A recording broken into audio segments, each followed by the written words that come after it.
ಮಹಾದೇವ ವಿಶ್ವೇಶಾಮರವಲ್ಲಭ ಶಿವಶಂಕರ ಸರ್ವಾತ್ಮನ್ ನೀಲಕಂಠ ನಮೋಸ್ತುತೇ. ಆಚಾರ್ಯ ಶಂಕರ ಭಗವತ್ಪಾದರು ಅರ್ಧನಾರೀಶ್ವರ ಸ್ತೋತ್ರದಲ್ಲಿ ಒಂದು ಮಾತನ್ನು ಹೇಳ್ತಾರೆ. ಮುಖಲಾಸ್ಯ ಕಾಲೈ ಸಮಸ್ತ ಸಂಹಾರಕ ತಾಂಡವಾಯ ಜಗಜ್ಜನನ್ಯೈ ಜಗದೇಕ ಪಿತ್ರೇ ನಮಃ ಶಿವಾಯ ನಮಃ ಶಿವಾಯ. ಈಶ್ವರ ಪಾರ್ವತಿಯರನ್ನ ಸೃಷ್ಟಿ ಮತ್ತು ಸಂಹಾರವನ್ನು ಮಾಡತಕ್ಕಂಥವರು ಅನ್ನುವುದನ್ನು ಸೂಚಿಸ್ತಾರೆ.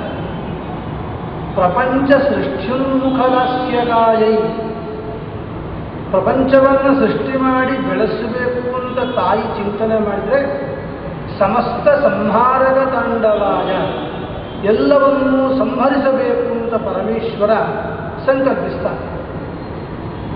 ಎಲ್ಲಿ ಸೃಷ್ಟಿ ಮತ್ತು ಸಂಹಾರ ಇದೆಯೋ ಅದರ ಮಧ್ಯದಲ್ಲಿ ಸ್ಥಿತಿ ಇರತಕ್ಕಂಥದ್ದು. ಸೃಷ್ಟಿ ಸಂಹಾರವನ್ನು ಮಾಡತಕ್ಕಂಥ ತಂದೆ ತಾಯಿಗಳು ಸ್ಥಿತಿಯನ್ನು ಸಂರಕ್ಷಣೆ ಮಾಡ್ತಾರೆ ಅನ್ನುವ ಸೂಚ್ಯಾಂಕವನ್ನು ಶಂಕರ ಭಗವತ್ಪಾದ ತೋರಿಸ್ತಾ, ಅದಕ್ಕಾಗಿಯೇ ಜಗಜ್ಜನನ್ಯೈ ಜಗದೇಕ ಪಿತ್ರೇ, ಜಗತ್ತಿನ ಒಬ್ಬ ತಂದೆ, ಅವನ ಬಿಟ್ಟರೆ ಇನ್ನೊಬ್ಬ ತಂದೆ ಇಲ್ಲ. ಜಗದೇಕ ಪಿತ್ರೆ, ಜಗತ್ತಿಗೆ ಒಬ್ಬನೇ ತಂದೆಯಾದಂತಹ ಪರಮೇಶ್ವರನ, ತಥೈವ ಹಾಗೆ ಜಗತ್ತಿನ ಒಬ್ಬಳೇ ತಾಯಿಯಾದಂತಹ ಪಾರ್ವತಿಯನ್ನು ಚಿಂತನೆ ಮಾಡುತ್ತೇನೆ ಅಂತ ಶಂಕರ ಭಗವತ್ಪಾದರು ಅರ್ಧನಾರೀಶ್ವರ ಸ್ತೋತ್ರದಲ್ಲಿ ಅರ್ಪಣೆಗೊಳಿಸುತ್ತಾರೆ. ಕಾರ್ತೀಕ ವ್ರತ, ಕಾರ್ತೀಕ ದಾಮೋದರ ವ್ರತ ಒಂದು ಕಡೆಯಾದರೆ, ಕಾರ್ತೀಕದಲ್ಲಿ ಶಿವಮುಷ್ಟಿ ವ್ರತ, ಪರಮೇಶ್ವರನನ್ನ ಕಾರ್ತೀಕ ಸೋಮವಾರದಲ್ಲಿ ನಕ್ತ ಭೋಜನ, ಒಂದೇ ಆಹಾರ, ಮಧ್ಯಾಹ್ನ ಶಿವಪೂಜೆಯನ್ನು ಮಾಡಿ ಸಾಯಂಕಾಲ ಒಂದು ಹೊತ್ತು ಮಾತ್ರ ಆಹಾರವನ್ನು ಸ್ವೀಕಾರ ಮಾಡಿ ಶಿವವ್ರತವನ್ನು ಮಾಡತಕ್ಕಂಥದ್ದು. ಅದರಲ್ಲೂ ಪರಮೇಶ್ವರನ ಕುರಿತು ಕಾರ್ತೀಕದಲ್ಲಿ ದೀಪದಾನಾದಿಗಳು, ಶಿವನಿಗೆ ವಿಧ ವಿಧವಾದ ನೈವೇದ್ಯಗಳು, ಅಭಿಷೇಕ ಪೂಜಾದಿಗಳನ್ನು ಬಹಳ ವಿದ್ಯುಕ್ತವಾಗಿ ಕಾರ್ತೀಕ ಪುರಾಣದಲ್ಲಿಯೂ ಹೇಳಿದ್ದಾರೆ. ಶಿವಪುರಾಣದಲ್ಲೂ ಕೂಡ ಈ ವಿಷಯವನ್ನು ಚೆನ್ನಾಗಿ ಪ್ರಸ್ತಾವನೆ ಮಾಡಿದ್ದಾರೆ. ಶಿವಕನ್ಯೆಯ ವಿಷಯ ಬಂದಾಗ ಶಿವಪೂಜೆಗಾಗಿ ಏನನ್ನು ಉಪಯೋಗಿಸಬೇಕು, ಯಾವ್ಯಾವ ಹೂಗಳನ್ನು ಉಪಯೋಗಿಸಬೇಕು, ಈಶ್ವರನ ಅಭಿಷೇಕಕ್ಕಾಗಿ ಯಾವ್ಯಾವುದನ್ನು ಉಪಯೋಗಿಸಬೇಕು ಅನ್ನೋದನ್ನು ಶಿವಪುರಾಣದಲ್ಲಿ ಹೇಳಿದ್ದಾರೆ. ತಥೈವ ಹಾಗೆ ಆಚಾರ್ಯ ಶಂಕರ ಭಗವತ್ಪಾದರು ಶಿವಾಪರಾಧ ಕ್ಷಮಾಪಣಾ ಸ್ತೋತ್ರದಲ್ಲಿ ಹೇಳುವಾಗ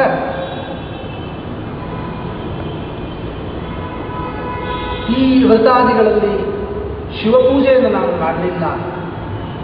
ದುಗ್ಧೈರ್ದಧ್ಯಾಜ್ಯಯುಕ್ತೈರ್ಮಧುಸಿತಸಹಿತೈ ಸ್ಥಾಪಿತನ್ನೈವ ಲಿಂಗಂ ನೋ ಲಿಪ್ತಂ ಚಂದನಾಜ್ಯೈ ಕನಕ ವಿರಚಿತೈ ಪೂಜಿತನ್ನ ಪ್ರಸೂನೈಃ ಧೂಪೈಃ ಕರ್ಪೂರದೀಪೈರ್ವಿವಿಧರಸಯುತೈರ್ ನೈವ ಭಕ್ಷೋಪಹಾರೈಃ ಕ್ಷಂತವ್ಯೋ ಮೇ ಪರಾಧ ಶಿವ ಶಿವ ಶಿವ ಭೋ ಶ್ರೀ ಮಹಾದೇವ ಶಂಭೋ.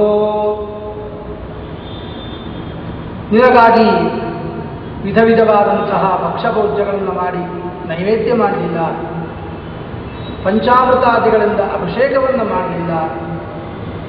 ನಾನೀತಾ ಪದ್ಮಮಾಲಾ ಸರಸಿ ವಿಕಸಿತಾ ಗಂಧಪುಷ್ಪೇ ತ್ವದರ್ಥಂ, ನಿನಗೋಸ್ಕರವಾಗಿ ನನಗೆ ಭೂಮಿಯಲ್ಲಿ ಉತ್ತಮ ಜನ್ಮವನ್ನು ಕೊಟ್ಟು ಮುಂದೆ ನನಗೆ ಉತ್ತಮ ಗತಿಯನ್ನು ಕೊಡ್ತಕ್ಕಂಥವನು ನೀನು. ಅಂತಹ ನಿನಗೆ ನಾನು ಪುಷ್ಪಮಾಲೆಗಳನ್ನು, ಪದ್ಮಪುಷ್ಪವನ್ನು, ಬಿಲ್ವಾದಿಗಳನ್ನು ತಂದು ಪೂಜೆ ಮಾಡಲಿಲ್ಲ. ಅಂಥ ಒಂದು ತಪ್ಪನ್ನು ಮಾಡಿದ್ದೇನೆ. ಅದಕ್ಕಾಗಿ ಕ್ಷಂತವ್ಯೋ ಮೇ ಪರಾಧ, ನನ್ನ ಅಪರಾಧವನ್ನು ಕ್ಷಮಿಸುವಂತ ಶಂಕರ ಭಗವತ್ಪಾದರು ಶಿವಾಪರಾಧದಲ್ಲಿ ಕೇಳ್ತಾರೆ. ಅಂಥ ಒಂದು ಸತ್ಪರಂಪರೆಯನ್ನು ಆಚಾರ್ಯ ಶಂಕರ ಭಗವತ್ಪಾದರು ತಮ್ಮ ಪೀಠಗಳಲ್ಲಿ ಸ್ಥಾಪನೆ ಮಾಡಿದ್ದಾರೆ. ಆ ಶಂಕರರ ದಾರಿಯಂತೆ ಶಂಕರರು ಹೇಳಿಕೊಟ್ಟಂತಹ ಪರಂಪರೆಯನ್ನು ಅನುಸರಿಸಿ ನಮ್ಮ ಗುರುವಾದಿಗಳು, ನಮ್ಮ ಗುರುವಾಚಾರ್ಯಾದಿಗಳು ಏನು ಮಾಡಿಕೊಂಡು ಬಂದರು ಅದನ್ನು ನಾವು ಕೂಡ ಅವರ ಅನುಗ್ರಹದಿಂದ ಏನು ತಿಳಿದು ಬಂದಿದೆಯೋ, ಅವರಿಂದ ಏನು ಅನುಗ್ರಹವಾಗಿ ನಮಗೆ ಲಬ್ಧವಾಗಿದೆಯೋ ಅದನ್ನು ಆಧಾರವಾಗಿಟ್ಟುಕೊಂಡು ಅದನ್ನೇ ಪ್ರಸಾದವಾಗಿ ಮೂಲಭೂತವಾಗಿಟ್ಟುಕೊಂಡು ಶ್ರೀಮಠದಲ್ಲೂ ಕೂಡ ಶ್ರಾವಣ ಮತ್ತು ಕಾರ್ತಿಕ ಸೋಮವಾರದಲ್ಲಿ ಮಧ್ಯಾಹ್ನದ ಮೇಲೆ ಈಶ್ವರನಿಗೆ ಫಲಪಂಚಾಮೃತ ಅಭಿಷೇಕ ಹಾಗೂ ರುದ್ರಾಭಿಷೇಕಾದಿಗಳನ್ನು ಮಾಡಿ ಪರಮೇಶ್ವರನನ್ನು ಪ್ರಾರ್ಥನೆ ಮಾಡ್ತೇವೆ. ಒಬ್ಬ ಗೃಹಸ್ಥ ವ್ರತವನ್ನು ಮಾಡುವುದಾದರೆ ಅವನು ತನ್ನ ಸಂಸಾರಕ್ಕಾಗಿಯೋ ತನ್ನ ಯಾವುದೋ ಒಂದು ಒಳ್ಳೆಯ ಉದ್ದೇಶ ಕಾಮನೆಗಾಗಿಯೋ ಮಾಡ್ತಾನೆ. ಅಂಥ ವ್ರತಗಳನ್ನು, ಅಂಥ ಪೂಜಾದಿಗಳನ್ನು ಶ್ರೀಮಠಗಳಲ್ಲಿ ಯಾಕೆ ಶಂಕರರು ತಂದರು ಅಂತ ಕೇಳುವಾಗ, ಮಠಗಳಲ್ಲಿ ಉತ್ತಮವಾದಂಥ ವ್ಯವಸ್ಥೆ ಏನು ಅಂತ ಹೇಳಿದ್ರೆ, ನಾವು ಸನ್ಯಾಸಿಗಳಾದ್ದರಿಂದ ಕರ್ಮಬಂಧ ನಮಗಿರುವುದಿಲ್ಲ. ಆಸೇತೋಹ ಹಿಮಾಚಲಾಂತರ್ವರ್ತಿನಾಂ ಸರ್ವೇಷಾಂ ಭಾರತೀಯಾನಾಂ ಭಗವದ್ಭಕ್ತಾನಾಂ ಕ್ಷೇಮಾರ್ಥಂ. ಪ್ರಪಂಚದಲ್ಲಿರ್ತಕ್ಕಂಥ ಎಲ್ಲ ಭಗವದ್ಭಕ್ತರಿಗೂ ಧಾರ್ಮಿಕರಿಗೂ ಭಗವಂತನ ಅನುಗ್ರಹ ಸಿಗಲಿ, ಇದರಿಂದ ಅವರಿಗೆ ಇನ್ನೂ ಧರ್ಮ ಮಾಡತಕ್ಕಂತಹ, ಧರ್ಮದಲ್ಲಿ ಇನ್ನೂ ಪ್ರವರ್ತರಾಗತಕ್ಕಂತಹ ಸದ್ಬುದ್ಧಿ ದೊರೆಯಬೇಕು ಅನ್ನೋ ದೃಷ್ಟಿಯಿಂದ ಶ್ರೀಮಠದಲ್ಲಿ ಲೋಕಕ್ಷೇಮಾರ್ಥವಾಗಿ ಸಂಕಲ್ಪ ಮಾಡಿ ಪೂಜೆ ಮಾಡುವಂಥ ವ್ಯವಸ್ಥೆಯನ್ನು ನಮ್ಮ ಪೂರ್ವಾಚಾರ್ಯರು ಹಾಕಿಕೊಟ್ಟಿದ್ದಾರೆ. ಅದನ್ನು ಅನುಸರಿಸಿ ನಾವು ಕೂಡ ಕಾರ್ತೀಕ ಕೊನೆಯ ಸೋಮವಾರ ವ್ರತವನ್ನು ನಮ್ಮ ಮೂಲ ಕ್ಷೇತ್ರವಾದ ಅವನಿನಲ್ಲಿ ಮಾಡಿದ್ದೇವೆ. ಅಲ್ಲಿ ಕ್ಷೇತ್ರಾಧಿದೇವತೆಯಾದಂತಹ ಶ್ರೀರಾಮಚಂದ್ರನ ಪ್ರತಿಷ್ಠವಾದಂತಹ ರಾಮಲಿಂಗೇಶ್ವರನಿಗೆ ಮೊದಲು ಅಭಿಷೇಕಾದಿಗಳನ್ನು ಸಮರ್ಪಿಸಿ, ಅನಂತರ ಮಧ್ಯಾಹ್ನ ಮಠದ ಆರಾಧ್ಯ ದೇವತೆಯಾದ ಶಾರದಾ ಚಂದ್ರಮೌಳೀಶ್ವರರಿಗೆ ಪೂಜಾದಿಗಳನ್ನು ಸಮರ್ಪಿಸಿ ಭಗವಂತನಲ್ಲಿ ಪ್ರಾರ್ಥನೆ ಮಾಡಿದ್ದೇವೆ. ಪ್ರಪಂಚದ ಎಲ್ಲ ಧಾರ್ಮಿಕರಿಗೂ ಭಗವದ್ಭಕ್ತರಿಗೂ ಪರಮೇಶ್ವರನ ಅನುಗ್ರಹ ಸಿಗಲಿ, ಪರಮೇಶ್ವರನ ಅನುಗ್ರಹದಿಂದ ಎಲ್ಲರಿಗೂ ಕೂಡ ಸನ್ಮಾರ್ಗ ದೊರಕಲಿ. ಕಾರ್ತೀಕದಲ್ಲಿ ದೀಪವನ್ನು ಅಂಟಿಸ್ತಕ್ಕಂಥದ್ದು ಏತಕ್ಕಾಗಿ ಅಂದರೆ, ಮುಂದೆ ಚಳಿಗಾಲ ಜಾಸ್ತಿ, ಹಗಲು ಕಡಿಮೆ, ರಾತ್ರಿ ಜಾಸ್ತಿ, ಆ ಅಂಧಕಾರ ಹೋಗಬೇಕು, ನಮ್ಮ ಜೀವನದಲ್ಲಿರ್ತಕ್ಕಂಥ ಅಂಧಕಾರ ಹೋಗಬೇಕು, ನಮಗೆಲ್ಲರಿಗೂ ಕೂಡ ಉತ್ತಮ ಬೆಳಕು, ಜ್ಞಾನ ಸಿಗಬೇಕು ಅನ್ನುವ ದೃಷ್ಟಿಯಿಂದ ಆ ವ್ರತಾದಿಗಳನ್ನು ಮಾಡಿದ್ದಾರೆ. ಆ ನಿಮಿತ್ತವಾಗಿ ಶ್ರೀಮಠದಲ್ಲಿ ಕೂಡ ನಾವು ಆ ಕಾರ್ತೀಕ ಸೋಮವಾರ ಪೂಜೆಯನ್ನು ಮಾಡಿ ದೀಪಾದಿಗಳನ್ನು ನಡೆಸಿ ಭಗವಂತನ ಪ್ರಾರ್ಥನೆ ಮಾಡಿದ್ದೇವೆ.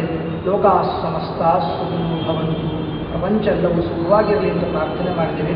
ಅದೇ ರೀತಿಯಾಗಿ ಪ್ರಪಂಚದ ಎಲ್ಲ ಜನರಿಗೂ ಕ್ಷೇಮವಾಗಲಿ ಅಂತ ನಮ್ಮ ಮನಃಪೂರ್ವಕವಾದಂಥ ಆಶೀರ್ವಾದವನ್ನು ತಿಳಿಸ್ತಾ ಇದ್ದೇವೆ. ನಾರಾಯಣ ನಾರಾಯಣ.